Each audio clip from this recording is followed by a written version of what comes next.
So hello my future doctors. तो कैसे आप सभी? तो हमेशा की तरह आप अच्छे होंगे, स्वस्थ होंगे और मस्त होंगे, पढ़ाई में व्यस्त होंगे। तो मैं स्वागत करता हूँ आपका हमारे यूट्यूब चैनल साइंस चंचल कुलदीप। तो हमने जो सेल बायोलॉजी है अब तक उसमें जो 16 लेक्चर अपलोड कर दिए गए, उसमें क्या देख लिया हमने? तो सेल मेम्ब्रेन है उसको स्टार्ट किया था, और सेल मेम्ब्रेन को स्टार्ट करने के बाद अभी तक वो पूरा खत्म नहीं हुआ। तो जो बाकी का पोर्शन है आज लेक्चर में हम क्या करेंगे, कवर उसको करेंगे। तो मुझे उम्मीद है कि आप लेक्चर को रेगुलर फॉलो कर रहे होंगे और प्रॉपर नोट्स भी आप तैयार कर रहे होंगे। देखो, आपको अगर सिलेक्शन चाहिए तो आपको ऑफलाइन क्लास की तरह रेगुलरली क्या रहना है, अपने साथ वफादार रहना पड़ेगा, तभी आपका सिलेक्शन हो पाएगा। नहीं तो आप ऐसे कर रहे हो कि आपने लेक्चर को आधा देखा, आधा नहीं देखा, नोट्स नहीं तैयार किए, तो ऐसे तो होने वाला नहीं है। तो आपको रेगुलर मेरे साथ बने रहना है और साथ साथ में प्रॉपर नोट्स आपको तैयार करते रहना है। और जैसे चैप्टर खत्म होगा तो हम इस पर क्विज भी लेकर के आएंगे। तो जितने भी कॉम्पिटिटिव एग्जाम में क्वेश्चन आए हुए हैं या जितने भी कोई एनसीईआरटी जो एग्जाम्पल की बुक है उसके क्वेश्चन, एनसीईआरटी फिंगरटिप के क्वेश्चन सारे आपके साथ डिस्कस करे जाएंगे। तो आपको मेरे साथ कंटिन्यूटी बनाए रखना है। तो आज का लेक्चर हम क्या करते हैं शुरू। तो हम क्या पढ़ रहे थे? सेल मेम्ब्रेन पढ़ रहे थे।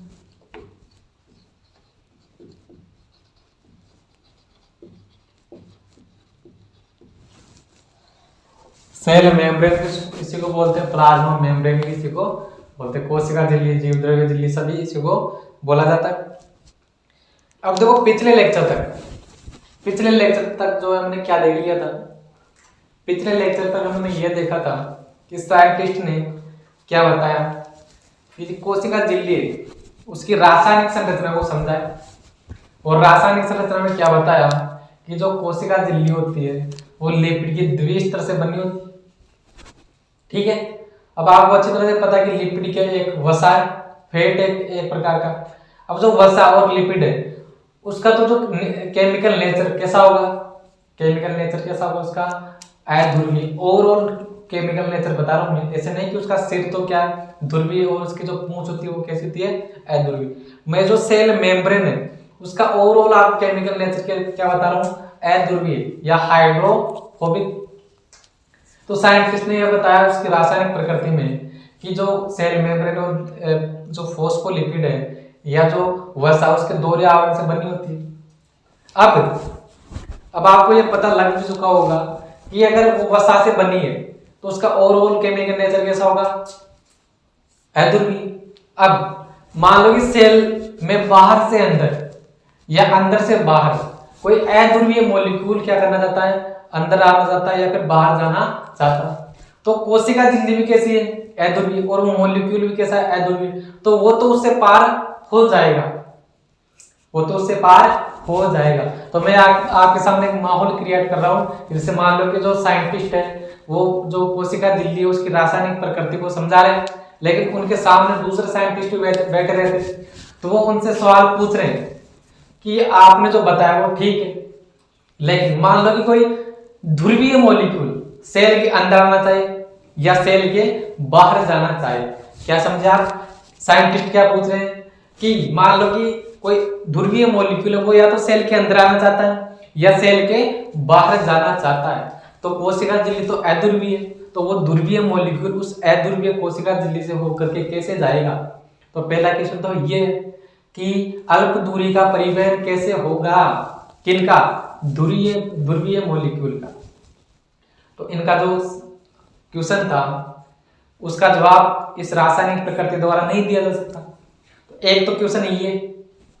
दूसरा क्वेश्चन ये कि जैसे कि आपको जब ह्यूमन रिप्रोडक्शन पढ़ाया जाएगा, पढ़ाऊंगा आपको जल्दी आपके सामने लेक्चर लेकर के आऊंगा मैं ह्यूमन रिप्रोडक्शन का, और जितने भी ह्यूमन रिप्रोडक्शन जितनी भी आपको भ्रांतियां होती है, जितने भी डाउट्स होते हैं, एक एक आपके सामने क्लियर किया जाएगा। ठीक है, तो पहले हम सेल बायोलॉजी क्या कर ले खत्म, उसके बाद में आपको ह्यूमन रिप्रोडक्शन ही पढ़ाया जाएगा। आप इत्मीनान रखें, मेरे साथ जुड़े रहे। हाँ, तो अगला क्वेश्चन साइंटिस्ट पूछ रहे हैं कि आपने जैसे कि जब फर्टिलाइजेशन होता है तो फर्टिलाइजेशन के दौरान क्या होता है कि स्पर्म किस तरफ अट्रैक्ट होता है, ओवम की तरफ अट्रैक्ट होता है, और वो ओवम को जाकर क्या करता है, फर्टिलाइज कर देता है। लेकिन मान लो कि हम ऐसा करना चाहे कि एक जो ह्यूमन है उसके स्पर्म को एक डॉग के एग से क्या करवाना चाहिए, हम फर्टिलाइज करवाना चाहिए, तो वो ना तो उस तरफ अट्रैक्ट होगा स्पर्म, और ना जो उसका डॉग का वो ओवम है, डॉग ने एक्चुअली वो बिच होगी, उस ओवम तो बिच का ही होगा, तो उसका ओवम क्या करेगा, ना तो उसको एक्सेप्ट कर पाएगा और ना जो स्पर्म है वो उसकी तरफ अट्रैक्ट हो पाएगा।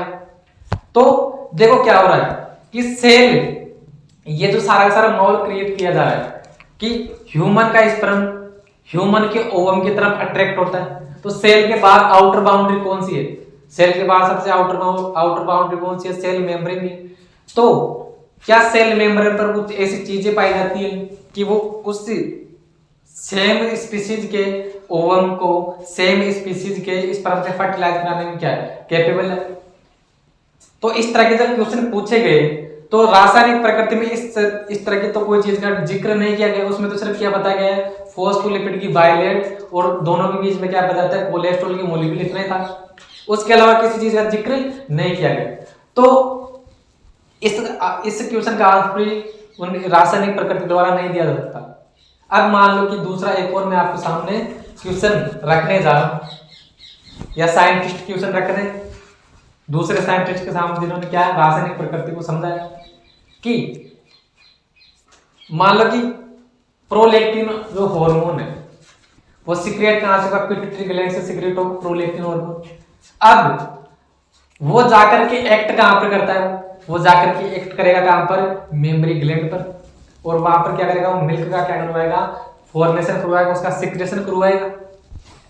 ठीक है, तो ऐसा क्यों कि वो प्रोलैक्टिन हार्मोन जो है वो सिर्फ मेमरी ग्लैंड की जो सेल है वहां पर जाकर काम क्यों कर रहा है, काम क्यों कर रहा है कि सेल में जो उसकी सेल है, तो सेल मेम्ब्रेन पर क्या पाए जाते हैं, कुछ विशेष प्रकार के रिसेप्टर पाए जाते हैं, तभी तो हार्मोन जाकर क्या कर रहा है, सिर्फ वहीं पर जाकर के सिग्नल दे रहा है, कहां पर जो मेमोरी ग्लैंड उसके सेल को सिग्नल दे रहा है। जैसे कि हम रूटीन लाइफ का एग्जांपल लें, मानो कि कोई पोस्टमैन आता है, तो पोस्टमैन जब चिट्ठी लेकर के आता है तो ऐसे थोड़ी है कि चिट्ठी लेकर हर घर में पूछता है कि ये चिट्ठी आपकी है या आपकी, तो उस चिट्ठी पर लिखा हुआ कि ये नाम, जैसे कि मेरे नाम से चिट्ठी आई तो चंचल कुलदीप, तो मेरे घर के बाहर भी नेम प्लेट लगी रहती, तो क्या करेगा, उस घर में जाकर के मेरे को चिट्ठी पकड़ा देगा। तो ऐसे ही सेल पर भी क्या होते हैं, रिसेप्टर लगे होते हैं, जिस कारण वो हार्मोन या जो भी एंजाइम होते हैं वो क्या करता है, उस सेल को पहचान लेता है और सेल के साथ जाकर क्या हो जाता है, बाइंड हो जाता है। लेकिन इस तरह की चीज का जिक्र भी रासायनिक प्रकृति में कहीं पर है ही नहीं। ठीक है, तो इस जो सारी की सारी चीजें थी इनका जवाब रासायनिक प्रकृति द्वारा नहीं दिया जा सकता। और मैंने जो आपको अभी तक सारी चीजें बताई, जैसे कि अल्प दूरी का परिवहन, या सेल एक दूसरी सेल को क्या करती है, पहचानती है, या उस पर क्या लगे रहते हैं, रिसेप्टर लगे रहते हैं, तो ये सारे के सारे जीवों में चलने वाली क्रियाएं है कि नहीं, जीवों में चलने वाली क्रिया है। तो इन सभी जीवों में चलने वाली क्रियाओं को समझाने के लिए फिर जो नई संरचना देगी जिसका नाम क्या था, जैव रासायनिक संरचना, क्या, बायो केमिकल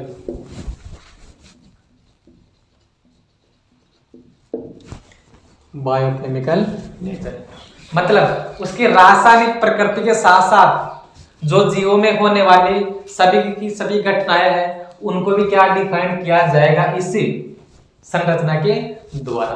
तो देखो केमिकल जो नेचर था उसके अकॉर्डिंग जो सेल मेम्ब्रेन है उसमें सिर्फ क्या पाए जाते हैं, लिपिड की बाइलेड होती है, लेकिन यहाँ पर क्या बताया गया कि सेल मेम्ब्रेन में क्या पाया जाता है, एक तो पाया जाता है प्रोटीन, एक पाया जाता है लिपिड और एक पाया जाता है कार्बोहाइड्रेट्स। तो लिपिड के साथ साथ किन दो चीजों को ऐड कर दिया गया, कार्बोहाइड्रेट्स और लिपिड। तो इसके लिए क्या किया गया, यूकेरियोट्स होते हैं, यूकेरियोट्स की आरबीसी का अध्ययन,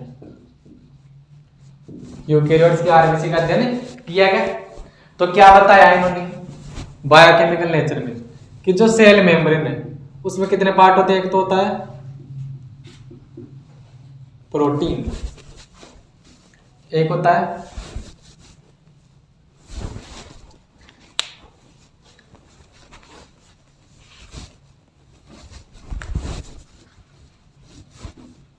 एक होता है कार्बोहाइड्रेट्स,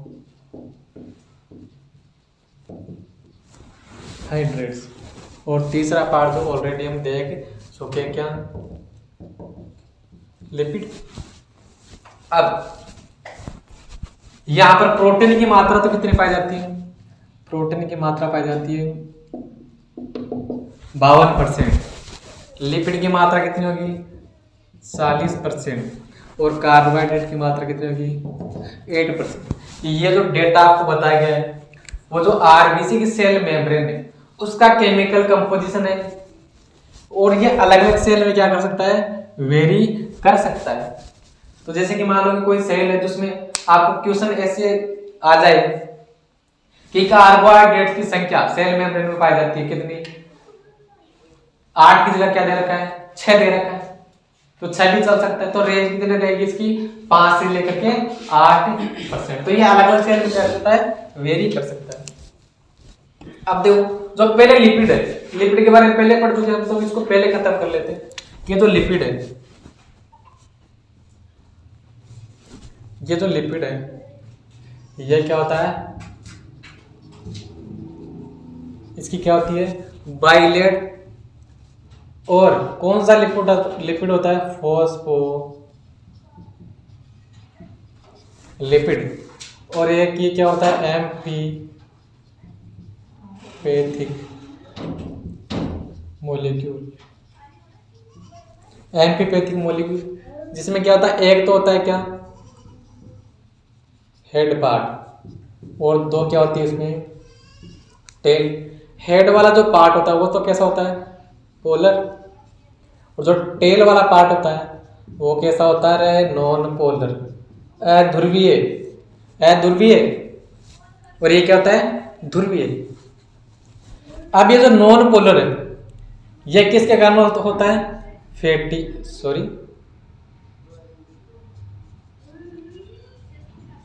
फैटी एसिड चेन होती है, उसके कारण कैसा होता है ये नॉन पोलर। अब ये फैटी एसिड चेन में दो प्रकार के हाइड्रोकार्बन पाए जा सकते हैं, एक तो सैचुरेटेड और एक अनसैचुरेटेड।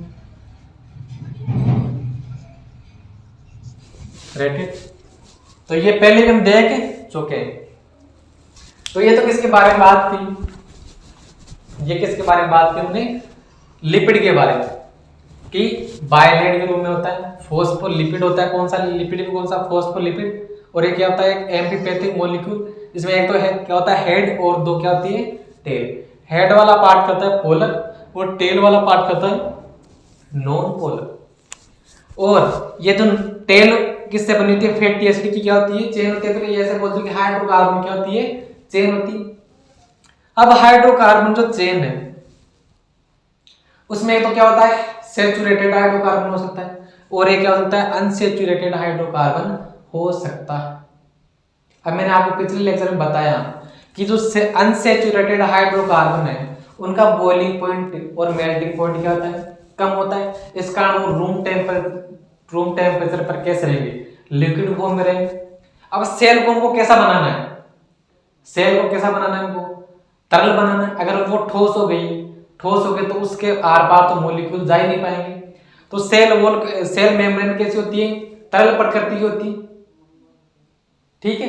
इस कारण उनमें जो अनसैचुरेटेड हाइड्रोकार्बन है उनकी मात्रा क्या होती है ज्यादा, मतलब जो अनसैचुरेटेड हाइड्रोकार्बन क्या होते हैं तरलता के लिए जिम्मेदार,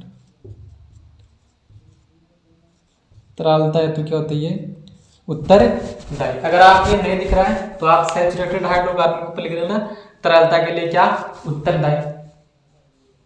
अब देखो हम पढ़ क्या रहे हैं, बायोकेमिकल नेचर पढ़ रहे हैं, मतलब केमिकल नेचर के साथ साथ हमको जो जीवों में चलने वाले सारे के सारे फंक्शन है उनको भी इस संरचना के साथ क्या करना है वो डिफाइन करना है। अब मान लो कि कोशिका को विभाजन करना है, कोशिका को क्या करना है वृद्धि करनी है, कोशिका को अंदर की तरफ क्या बनाना है अंतर्वलन बनाना है, कोशिका को बाहर की तरफ क्या बनाना है बहिर्वलन बनाना है, कोशिका को स्त्रवण करना है। तो ये सारे के सारे काम करने के लिए कोशिका को क्या होना पड़ेगा तरल होना पड़ेगा, उसको लचीली होना पड़ेगा, अगर वो ठोस हुई तो ठोस, अगर मान लो कि सेल मेम्ब्रेन कैसी ठोस है तो वो ना तो अंदर की तरफ इन्वेजिनेट हो पाएगी, अंदर की तरफ ना तो मुड़ पाएगी, इसका ना तो अंतर्वलन बन पाएंगे, ना बाहर की तरफ बहिर्वलन बन पाएंगे, ना कोशिका विभाजन कर पाएगी, ना कोशिका स्त्रवण कर पाएगी, ना कोशिका क्या कर पाएगी, फेगोसाइटोसिस कर पाएगी। तो ये सारे के सारे काम कब हो सकते हैं, जब कोशिका कैसी हो, तरल प्रकृति की हो। तो तरल प्रकृति होने के कारण जो सारे के सारे फंक्शन अभी मैंने बताए ना, वो किस कारण से हो पाएंगे, अनसैचुरेटेड हाइड्रोकार्बन की वजह से। अब जिसमें अनसैचुरेटेड हाइड्रोकार्बन जितने ज्यादा होंगे उसकी तरलता भी उतनी ही ज्यादा होगी, और तरल प्रकृति के कारण ही वो सारे के सारे फंक्शन हो पाएंगे। कौन कौन से फंक्शन, जो मैंने अब यहाँ पर लिख देता हूँ, यहाँ पर देखो, सेल डिवीजन, सेल की ग्रोथ, सेक्रेशन की बात करें, एंडोसाइटोसिस की बात करें,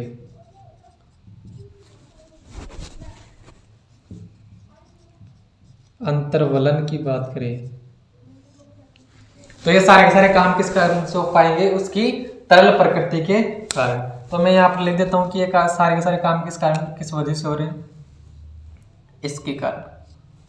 अगर वो तरल होगी तो ये सारे के सारे काम हो पाएंगे। तो आप इनको देखो एक बार, मैं दिखता हूँ कि आपको बोर्ड में दिख रहा है, ठीक है। उसके अलावा और भी सारे के सारे काम हो सकते हैं, जैसे कि किसी भी सब्सटेंस को बाहर फेंकना है, अंतर्वलन के साथ साथ बहिर्वलन है, ग्रोथ है सेल की, वो सारे के सारे काम किस कारण से हो पाएंगे, उसकी तरलता के कारण। और तरलता किस वजह से आती है, अनसैचुरेटेड हाइड्रोकार्बन की वजह से, ठीक है। ये समझ में आ गया भाई, सेल कैसी होनी चाहिए, तरल होनी चाहिए। अब मैं आपके सामने एक एग्जांपल लेके चल रहा हूं कि जैसे हमको कोई सामान रखना है, मान लो कोई सब्जी रखनी है, जैसे टोकरी होती है ना, तो टोकरी में क्या रखी होती है, सब्जी रखी होती है। तो वो किसकी बनी है, प्लास्टिक की बनी है, मतलब थोड़ी सी क्या होती है, सॉलिड होती है, ठोस प्रकृति की होती है वो टोकरी जो है। अब मैं आपसे ये बोलूं कि आप पानी लो और पानी से एक संरचना बनाओ, पानी लो और पानी से एक क्या बनाओ, संरचना। कंफ्यूज मत होना, आप बर्फ का एग्जांपल मत ले लेना, मैं सिर्फ आपके सामने क्या बोल रहा हूँ, पानी वो भी के साथ लिक्विड। आपको लिक्विड पानी लेना है, उससे एक बर्तन बनाना है, और उस बर्तन बना करके उसमें कुछ आपको चीजें रखनी है। तो ये आप बोलोगे कि आप कैसी बातें कर रहे हो, जो तरल है उसका कोई बर्तन कैसे बन सकता है और उसमें चीजें कैसे रखी जा सकती है, क्योंकि जो तरल है उसकी तो कोई शेप ही नहीं होती। हाँ, तो यही मैं चीज आपको समझाना चाह रहा हूँ कि जो सेल मेम्ब्रेन है, सेल मेम्ब्रेन की प्रकृति कैसे बता रहे हैं, तरल बता रहे हैं। सेल मेम्ब्रेन की प्रकृति कैसे बता रहे हैं, तरल बता रहे हैं। अब सेल मेम्ब्रेन के अंदर तो आपको पता है कि सेल के अंदर, सेल मेम्ब्रेन का सेल के अंदर तो बहुत सारे सेल ऑर्गेनल रखे होते हैं, जैसे कि mitochondria, chloroplast, Golgi body, endoplasmic reticulum. तो ये सारे के सारे सेल ऑर्गन कहां पर, सेल मेम्ब्रेन के अंदर ही तो रखे हैं। तो अगर सेल मेम्ब्रेन पूरी तरह से एक तरल हो गई तो वो तो एक प्रॉपर शेप में नहीं आ पाएगी। तो सेल को एक प्रॉपर शेप में लाने के लिए या फिर सेल मेम्ब्रेन की एक प्रॉपर आकृति प्रोवाइड करने के लिए हमको क्या करना पड़ेगा, सेल मेम्ब्रेन को थोड़ा सा क्या करना पड़ेगा, हमको ठोस बनाना पड़ेगा। मतलब वो होगी कैसी, लिक्विड ही। प्रकृति कैसे होगी उसकी प्रकृति कैसे होगी, तरल। लेकिन उस तरलता को थोड़ा सा हमको घटा करके क्या करना पड़ेगा, हम उसको अर्ध तरल बनाना पड़ेगा, जिसकी वजह से ये सारे के सारे काम भी हो सके और सारे के सारे काम भी हो सके और सारे उनके थोड़ा सा ठोस बनने के कारण उसमें थोड़ी सी क्या आ सके, एक दृढ़ता आ सके, जिस कारण वो एक प्रॉपर शेप प्रोवाइड कर सके। ठीक है, अब वो दृढ़ता किस कारण से आएगी, वो थोड़ा सा जो उसमें सॉलिडिफिकेशन है, थोड़ा सा जो उसमें ठोस का गुण है या अर्ध तरल प्रकृति होगी, किस कारण से आएगी, तो वो किस कारण से आएगी मैं आपको बताता हूं कि सैचुरेटेड जो हाइड्रोकार्बन है उनका बॉइलिंग पॉइंट और मेल्टिंग पॉइंट क्या होता है, ज्यादा होता है। और जिनका बॉइलिंग पॉइंट और मेल्टिंग पॉइंट ज्यादा, तो वो रूम टेम्परेचर पर कैसे रहेंगे, सॉलिड फॉर्म में रहेंगे।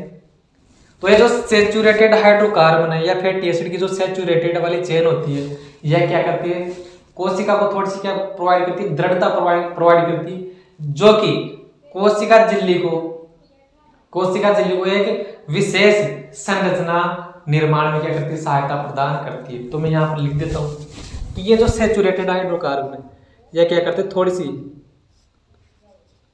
कम दृढ़ता प्रदान करते हैं, जो कि सेल मेम्ब्रेन को, सीएम का मतलब यहाँ पर चीफ मिनिस्टर नहीं है, सीएम का मतलब क्या है, सेल मेम्ब्रेन, जो सेल मेम्ब्रेन को एक संरचना निर्माण में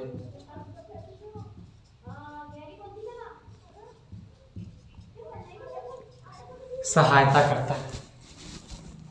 देखो ठीक है, अब ये सारे के सारे हमने गुण पढ़ लिए, जीव में चलने में सारे के सारे क्या है, फंक्शन है।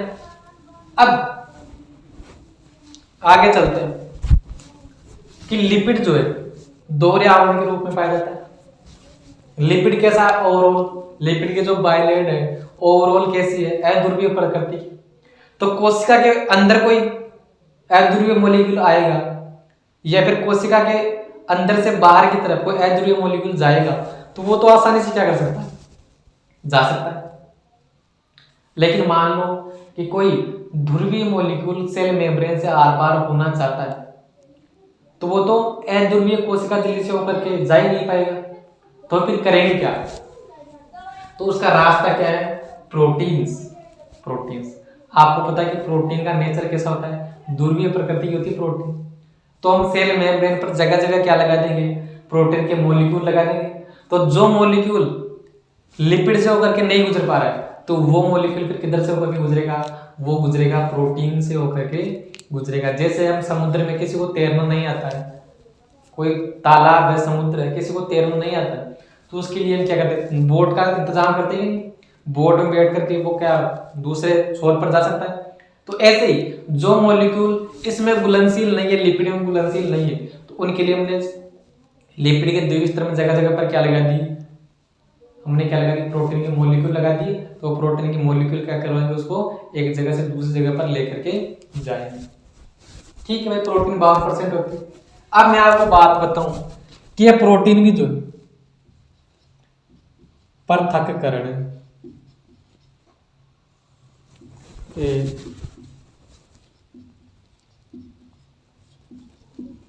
आधार पर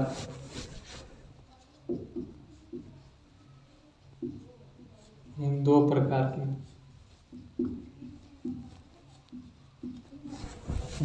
की होती। देखो अभी मैं जो आपको प्रोटीन और कार्बोहाइड्रेट के बारे में जो बातें बताऊंगा तो वो मैं अभी बोलूंगा कि एक्सट्रिंसिक प्रोटीन, इंट्रिंसिक प्रोटीन।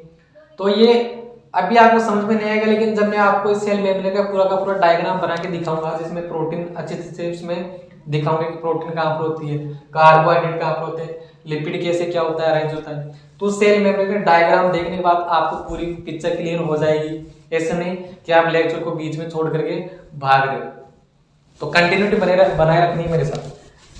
तो दो प्रकार की होती कि जो पहली प्रोटीन है उसको बोलते हैं एक्सट्रिंसिक, एक्सट्रिंसिक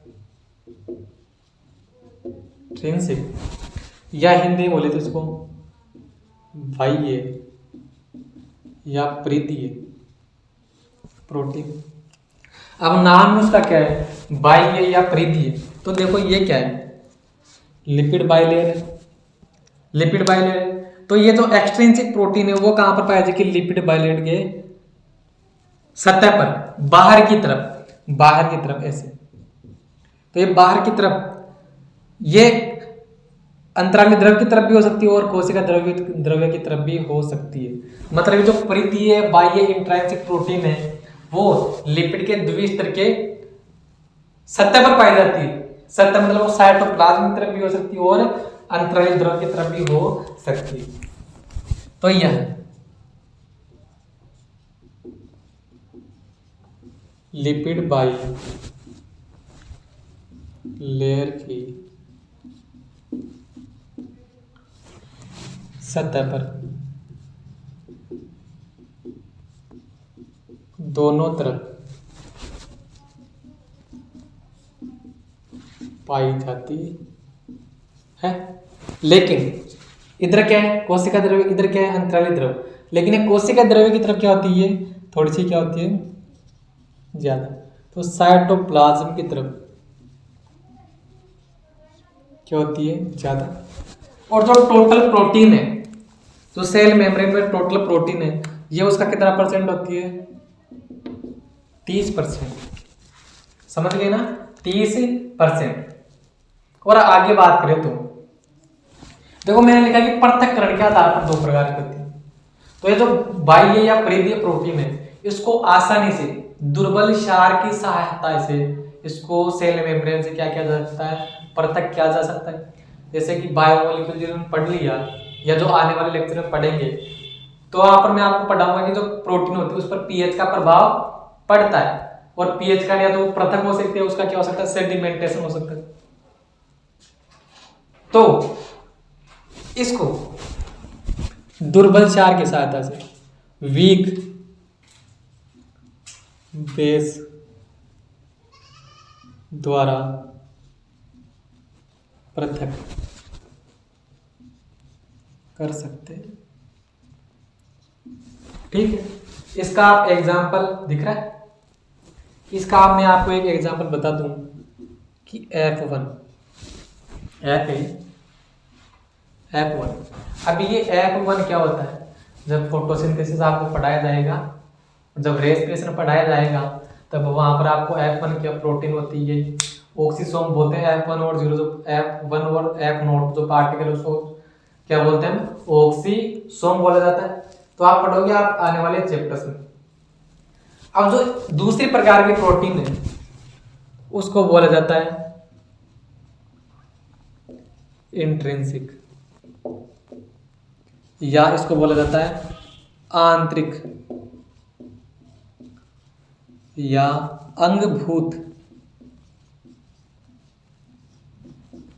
इंट्रिंसिक, आंतरिक या अंगभूत प्रोटीन दूसरे प्रकार की। अब पहली जो हमने देखी थी वो कहां पर प्रेजेंट थी, वो प्रेजेंट थी सरफेस पर, किसकी, जो लिपिड की बायलेयर थी उसकी सरफेस पर प्रेजेंट थी। अब ये दूसरी वाली जो इंट्रिंसिक है, ये जो दूसरी वाली इंट्रिंसिक प्रोटीन है, तो ये क्या रहेगी, ये जो लिपिड की बायलेयर है, देखो ये लिपिड का जो दोहरा आवरण है, इसके अंदर ऐसे धसी रहेगी प्रोटीन मोलिक्यूल, या ऐसे धसी रहेगी। तो देखो ये पूरी तरह से धसी हुई है, तो इसको तो बोलेंगे हम पूर्णतः धसी हुई। और ये देखो जो थोड़ी सी सरफेस पर है, थोड़ी सी क्या अंदर धसी हुई, तो ये आंशिक धसी हुई। तो मैं ऐसे बोल सकता हूं कि जो इंट्रिंसिक या आंतरिक या अंगभूत प्रोटीन है, वो लिपिड के बायलेयर में या तो पूर्णतः धसी रहती है या आंशिक रूप से धसी रहती है। समझे कि नहीं बात को। तो देखो आप ये जो है इसको तो आपने लिख लिया होगा, और आप क्या करो, एक्सट्रिंसिक प्रोटीन को लिख लो। फिर मैं इसके नीचे जो लिखूंगा वो आपको इसके, मेरे पास बोर्ड में जगह खाली नहीं है, तो मैं जो आगे की चीजें वो यहाँ पर लिखवा रहा हूँ, तो आप इसके नीचे चलने दें। तो ये जो इंट्रिंसिक प्रोटीन है वो इसके नीचे, तो मैं इस एक्सट्रिंसिक को यहाँ से मिटाता हूँ, तो मैं साइड में हट जाता हूँ, तो आप इसको नोट कर लो। फिर आप बीच में कार्बोहाइड्रेट्स के बारे में भी आपको,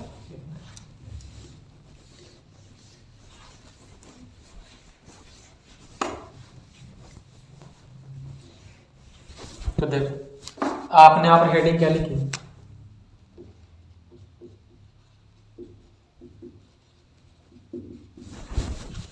इंट्रिंसिक या आंतरिक या अंगभूत। ठीक है, तो इसमें बोले तो यह है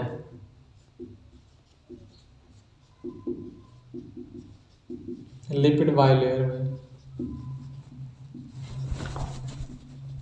या तो पूर्णतः या आंशिक रूप से धसी रहती है। कुल प्रोटीन का कितना परसेंट पार्ट है ये,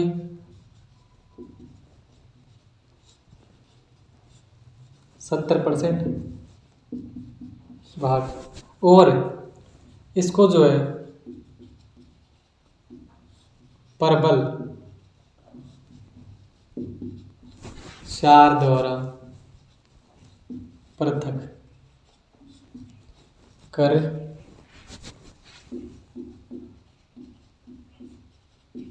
सकते हैं।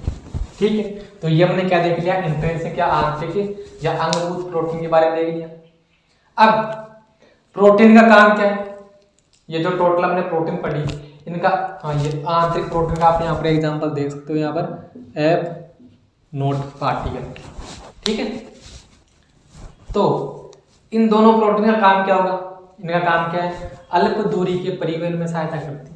कौन से मॉलिक्यूल के लिए, जो नेचर में कैसे है, ध्रुवीय प्रकृति के, तो उनको सेल साइटोप्लाज्म से बाहर की तरफ पार करवाने में कौन सहायता करेगी, प्रोटीन। या ऐसे मान लो कि कोई मॉलिक्यूल बाहर से साइटोप्लाज्म में आना चाहता है जो ध्रुवीय प्रकृति का है, तो उसको अंदर लाने में सहायता कौन करेगी, वृद्धि है ये प्रोटीन करेगी। तो इसका काम क्या है, फंक्शन, प्रोटीन्स का फंक्शन क्या है, प्रोटीन का फंक्शन है अल्प दूरी के परिवहन में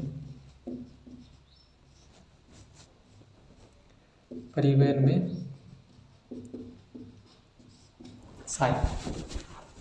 ठीक है, तो देखो जो मैंने लेक्चर शुरू किया था, तो आपके सामने एक एक करके क्वेश्चन पूछे जा रहे थे कि बताओ कि ध्रुवीय प्रकृति के मॉलिक्यूल कैसे गुजर पाएंगे, तो उस क्वेश्चन का आंसर भी दे दिया गया बायोकेमिकल नेचर के द्वारा।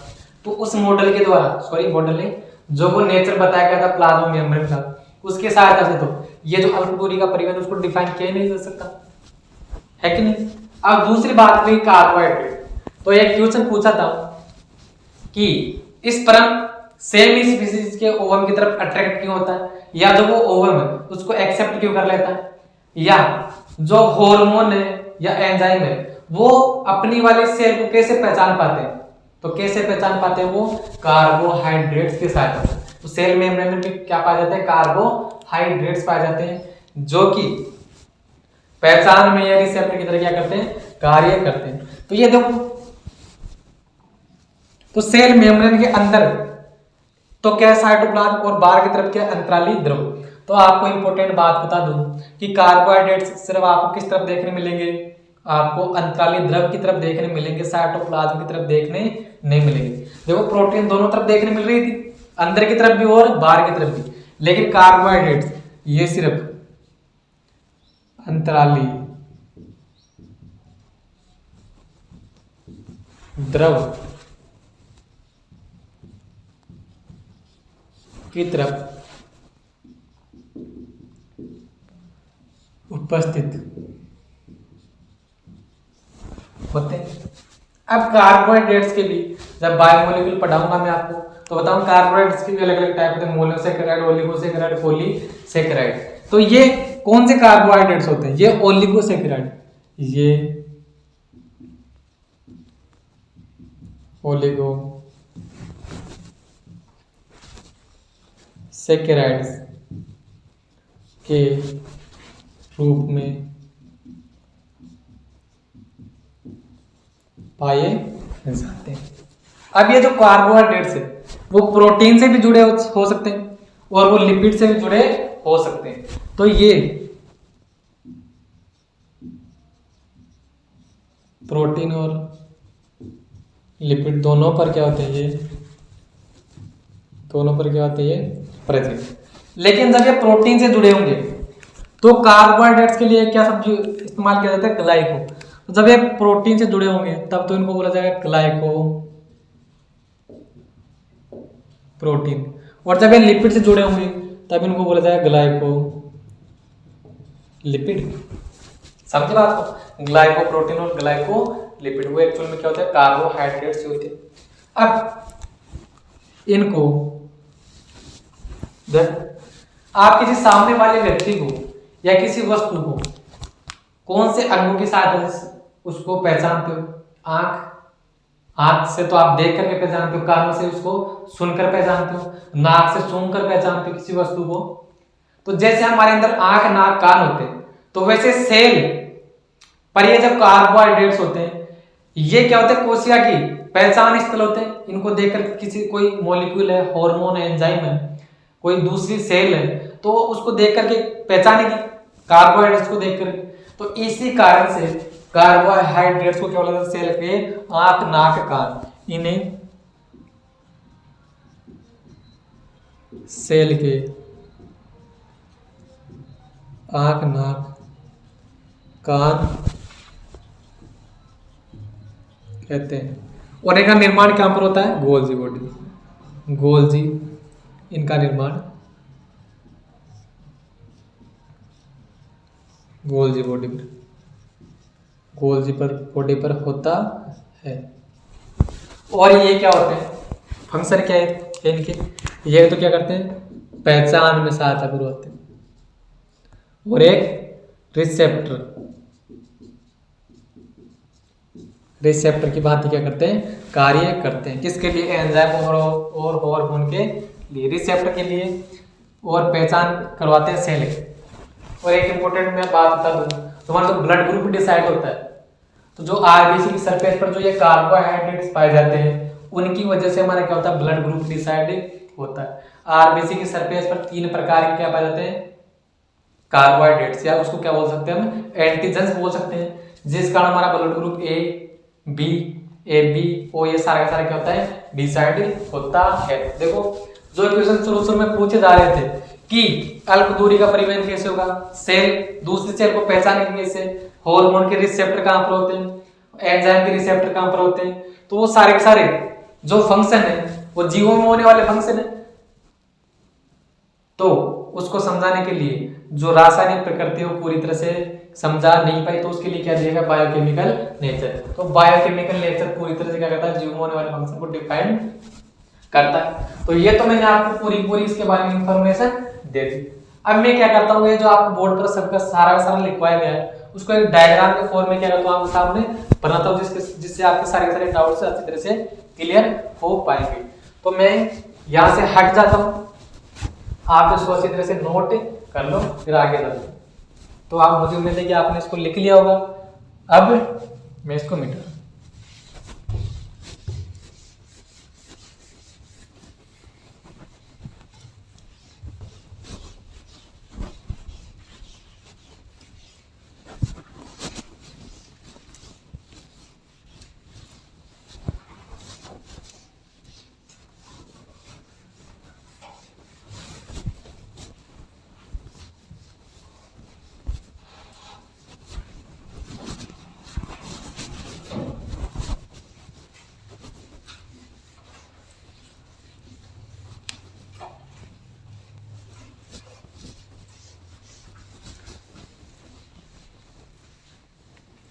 देखो मैं आपके सामने सेल मेम्ब्रेन का आपको डायग्राम बना के दिखाता हूँ, आपको सारी बोर्ड चीजें बोर्ड पर लिखाई है। तो मान लो कि जो हमारी सेल है, ये उसके क्या है, सेल मेम्ब्रेन। तो वहां पर जो आपको डायग्राम बनाऊंगा मैं, उसका बटा करके मैग्नीफाई करके बना रहा हूँ। देखो कैसे, कि ये कहते हैं हमारी सेल मेम्ब्रेन, तो ये क्या थी, इधर भी हमारी सेल मेम्ब्रेन, लेकिन बीच में इसको क्या कर दिया हमने, मैग्नीफाई कर दिया, बड़ा कर दिया। तो देखो ये तो क्या है, लिपिड का दोहरा आवरण। सेल मेम्ब्रेन दो नहीं होते, सेल मेम्ब्रेन एक ही होते, लेकिन उसमें इस तरह कितने पाए जाते हैं, 2 पाए जाते हैं। तो कंफ्यूज हो तो ना। तो ये तो क्या, इसका लिपिड का दोहरा आवरण। और लिपिड पर ये क्या पाया जा रहा है, इसकी परिधि है प्रोटीन, ये अंदर की तरफ भी हो सकते हैं और ये बाहर की तरफ भी हो सकते हैं। और ये तो कौन से, एक्सट्रिंसिक प्रोटीन, और मैंने आपको ये ऐसे इंट्रिंसिक प्रोटीन भी आपको बताए थे। तो ये क्या है, सेल मेम्ब्रेन में अंदर की तरफ दसे हुए प्रोटीन। तो सेल मेम्ब्रेन में अंदर की तरफ दसे हुए, फिर वापस ऐसे क्या गई है, लिपिड बाइलेयर आ गई, लिपिड बाइलेयर आ गई है ऐसे वापस, और फिर वापस ऐसे क्या गया, दसा हुआ प्रोटीन अंदर की तरफ, ये दसा हुआ प्रोटीन ऐसे। ये क्या है, प्रोटीन, जो अल्प दूरी के परिवहन में क्या करवाएंगे, सहायता करवाएंगे। और ये वापस क्या आ रही है, देखो लिपिड की दोहरी परत।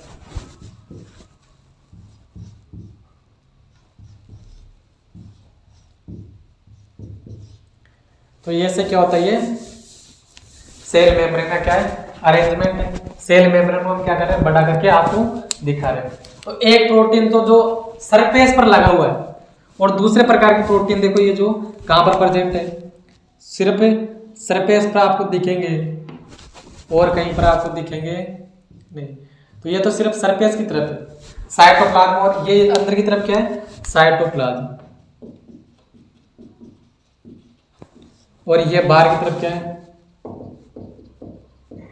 अंतराली द्रव।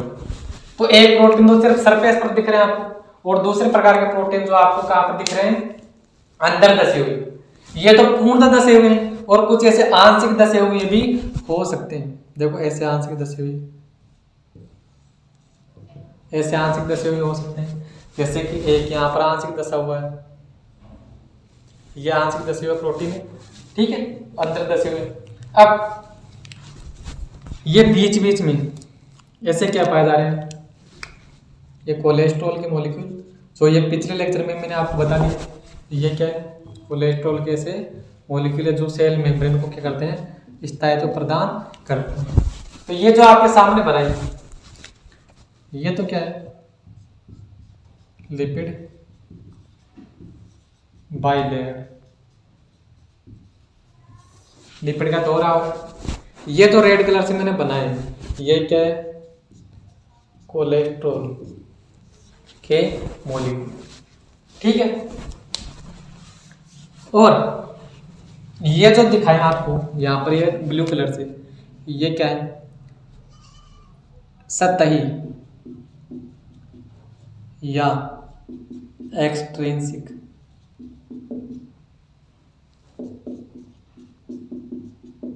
कौन कौन से, ये वाले और ये वाले, ठीक है।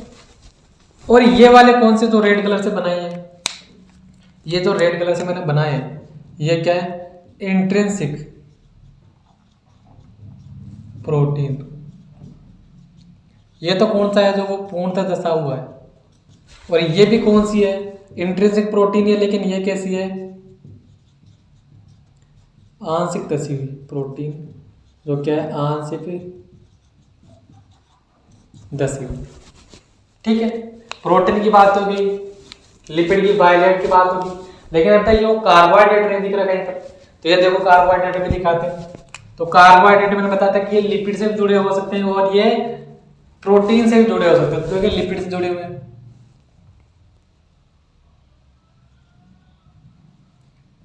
तो देखो ये लिपिड से जुड़े हुए हैं।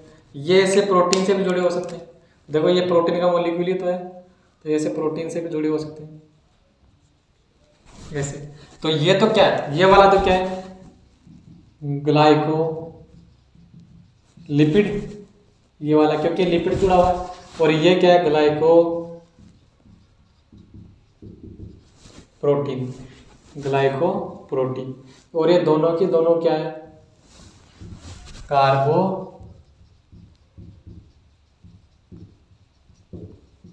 हाइड्रेट्स। अब देखो ये क्या हो गया, हमने सेल मेम्ब्रेन को एक डायग्राम से समझ लिया अच्छी तरह से। अब यहां पर अंदर की तरफ क्या होती है, अंदर की तरफ क्या होती है,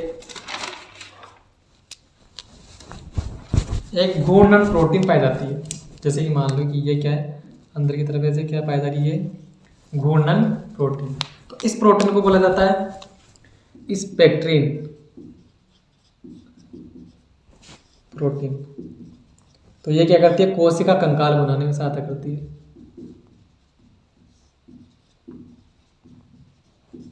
कोशिका कंकाल बनाने में क्या करती है, सहायता करती है।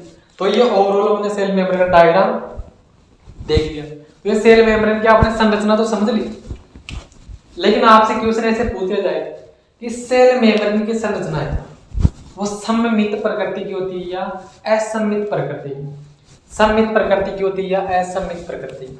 तो सममित का मतलब क्या होता है कि आप ऑर्गेनिक केमिस्ट्री में पढ़ते भी हो कि सममित का मतलब ये वाला पोर्शन, और मैं इसको ऐसे घुमाऊं तो ये वाला पोर्शन आपको एक जैसा दिख रहा है कि नहीं, ये इधर वाली लेयर और ये इधर वाली लेयर आपको एक जैसी दिख रही है, तो ये तो क्या इसका सममित भाग। लेकिन मैं इसको आपको ऐसे दिखाऊं कि एक सतह तो इसकी ये और दूसरी सतह है ये, तो ये सतह और इसके पीछे वाली सतह कैसी है, दिखने में क्या है, असमान है, तो ये तो किसका असममित भाग। लेकिन ये सतह और ये सतह इसके पीछे वाली सतह कैसी, दिखने में सेम है, तो ये किसका, सममित भाग। तो आपसे ये से पूछा जाए कि सेल मेम्ब्रेन की प्रकृति कैसी होती है, सममित प्रकृति की या असममित प्रकृति। तो आप 1 मिनट उसको सोचो, फिर मैं आपको आगे बताता हूं सममित या असममित। तो आप क्वेश्चन क्या कर सही करके आओगे कि वो सेल मेम्ब्रेन नेचर में कैसी होती है, असममित प्रकृति। क्यों कि सब कुछ देखो सेम चल रहा है, सब कुछ सेम चल रहा है, लेकिन जो कार्बोहाइड्रेट्स है वो सिर्फ आप किस तरफ देखने मिल रहे हैं, अंतराली द्रव की तरफ, और जो स्पेक्ट्रिन प्रोटीन वो सिर्फ आपको किस तरफ देखने मिल रही है, साइटोप्लाज्म की तरफ। तो स्पेक्ट्रिन प्रोटीन व कार्बोहाइड्रेट की वजह से जो प्रोटीन वो सेल मेम्ब्रेन है उसकी प्रकृति कैसी होती है, असममित प्रकृति की। तो ये बहुत इंपॉर्टेंट लाइन है। तो जो सेल मेम्ब्रेन है, यहाँ पर मैं लिख देता हूँ कि सेल मेम्ब्रेन कैसी होती है, अनसिमेट्रिकल। किसके कारण से, एक तो स्पेक्ट्रिन प्रोटीन और एक कार्बोहाइड्रेट्स, ये सिर्फ किस तरफ होता है, अंतराली द्रव, और ये किस तरफ होती है, सिर्फ साइटोप्लाज्म की तरफ। तो इन दो की वजह से सेल मेम्ब्रेन नेचर में कैसी है, अनसिमेट्री है। तो ये सेल मेम्ब्रेन की संरचना को हमने कंप्लीटली खत्म कर लिया। अब आगे आने वाले लेक्चर में मैं आपको पढ़ाऊंगा क्या सेल मेम्ब्रेन से रिलेटेड कुछ मॉडल्स जो अलग अलग साइंटिस्ट ने अलग अलग अपने विचार प्रस्तुत किए थे। तो मुझे उम्मीद है कि आपको सब कुछ समझ में आ रहा होगा और आप मेरे साथ ऐसे कंटिन्यूटी बनाए रखें। और आपको क्या करना है, जैसे मैं बार बार बोल रहा हूँ कि आपको लेक्चर रेगुलर फॉलो करने हैं, आपको कोई भी लेक्चर मिस नहीं करना है। इस सेल मेम्ब्रेन ऐसा टॉपिक है, सेल मेम्ब्रेन ऐसा टॉपिक है, तो जो बायोलॉजी स्टूडेंट के पास बायोलॉजी है उसको सेल मेम्ब्रेन तो आना ही चाहिए, क्योंकि सेल मेम्ब्रेन देखो बार बार बीच बीच में आ रहा है ना कि सेल मेम्ब्रेन अकेला चैप्टर नहीं है, सेल मेम्ब्रेन एक ऐसा चैप्टर जो बाकी चैप्टर को क्या करता है, कनेक्ट करता है। समझे कि नहीं बात को। तो आपको लेक्चर को रेगुलरली फॉलो करना है। वीडियो पसंद आ रही होगा आपको, पसंद तो आ रही है, क्यों नहीं आ रही पसंद आपको, तो वीडियो को आपको लाइक करते रहना है। ऐसे स्टूडेंट आपके ऐसे फ्रेंड जो कि फीस के अभाव में कोचिंग ज्वाइन नहीं कर पा रहे हैं, तो आप उनको इन लेक्चर के बारे में बता सकते हो, इस चैनल के बारे में आप बता सकते हो, और चैनल को ज़्यादा से ज़्यादा सब्सक्राइब करें, शेयर करें चैनल को। तो मिलेंगे हम अगले लेक्चर में, तब तक के लिए थैंक यू वेरी मच।